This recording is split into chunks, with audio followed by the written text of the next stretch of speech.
सभी भाई बहनों को जय मसीह की। यीशु का पकड़वाया जाना। यीशु यह बात कहकर अपने चेलों के साथ किद्रोन नाले के पार गया। वहाँ एक बाड़ी थी जिसमें वह और उसके चेले गए। उसका पकड़वाने वाला यहूदा भी वह जगह जानता था, क्योंकि यीशु अपने चेलों के साथ वहाँ जाया करता था। तब यहूदा सैनिकों के एक दल को और प्रधान याजकों और फरीसियों की ओर से प्यादों को लेकर दीपकों और मसालों और हथियारों को लिए हुए वहाँ आया। तब यीशु उन सब बातों को जो उस पर आने वाली थी जानकर निकला और उनसे कहा, किसे ढूंढते हो? उन्होंने उसको उत्तर दिया, यीशु नासरी को। यीशु ने उनसे कहा, मैं हूँ। उसका पकड़वाने वाला यहूदा भी उनके साथ खड़ा था। उसके यह कहते ही मैं हूँ, वे पीछे हटकर भूमि पर गिर पड़े। तब उसने फिर उनसे पूछा, तुम किसको ढूंढते हो? वे बोले, यीशु नासरी को। यीशु ने उत्तर दिया, मैं तो तुमसे कह चुका हूँ कि मैं हूँ। यदि मुझे ढूंढते हो तो इन्हें जाने दो। यह इसलिए हुआ कि वह वचन पूरा हो जो उसने कहा था, जिन्हें तूने मुझे दिया उनमें से मैंने एक को भी ना खोया। तब शमौन पतरस ने तलवार जो उसके पास थी खींची और महायाजकों के दास पर चलाकर उसका दाहिना कान उड़ा दिया। उस दास का नाम मलखुस था। तब यीशु ने पतरस से कहा, अपनी तलवार म्यान में रख। जो कटोरा पिता ने मुझे दिया है, क्या मैं उसे ना पीऊं? तब सैनिकों और उनके सूबेदार और यहूदियों के प्यादों ने यीशु को पकड़कर बांध लिया और उसे पहले हन्ना के पास ले गए, क्योंकि वह उस वर्ष के महायाजक काइफा का ससुर था।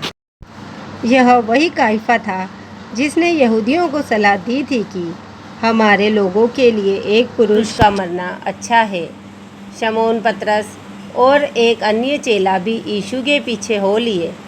यह चेला महायाजक का जाना पहचाना था, इसीलिए वह यीशु के साथ महायाजक के आंगन में गया, परंतु पतरस बाहर द्वार पर खड़ा रहा। तब वह दूसरा चेला जो महायाजक का जाना पहचाना था बाहर निकला और द्वार पालिन से कहकर पतरस को भीतर ले आया।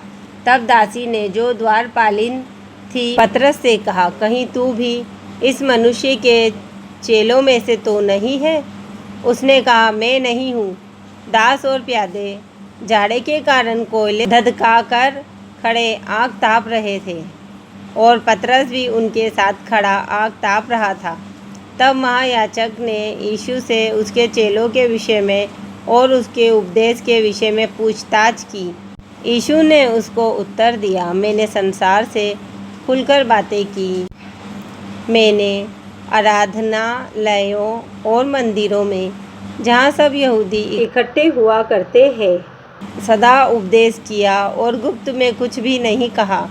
तू मुझसे क्यों पूछता है? सुनने वालों से पूछ कि मैंने उनसे क्या कहा। देख, वे जानते हैं कि मैंने क्या क्या कहा। जब उसने यह कहा तो प्यादों में से एक ने जो पास खड़ा था यीशु को थप्पड़ मारकर कहा, क्या तू महायाजक को इस प्रकार उत्तर देता है? यीशु ने उसे उत्तर दिया, यदि मैंने बुरा कहा तो उस बुराई की गवाही दे, परंतु यदि भला कहा तो मुझे क्यों मारता है? हन्ना ने उसे बंधे हुए काइफा महायाजक के पास भेज दिया। शमौन पतरस खड़ा हुआ आग ताप रहा था। तब उन्होंने उससे कहा, कहीं तू भी उसके चेलों में से तो नहीं? उसने इनकार करके कहा, मैं नहीं हूँ। महायाजक के दासों में से एक जो उसके कुटुंब में से था, उसका कान पतरस ने काट डाला था, बोला, क्या मैंने तुझे उसके साथ बारी में नहीं देखा था? पतरस फिर इनकार कर गया और तुरंत मृग ने बांग दी।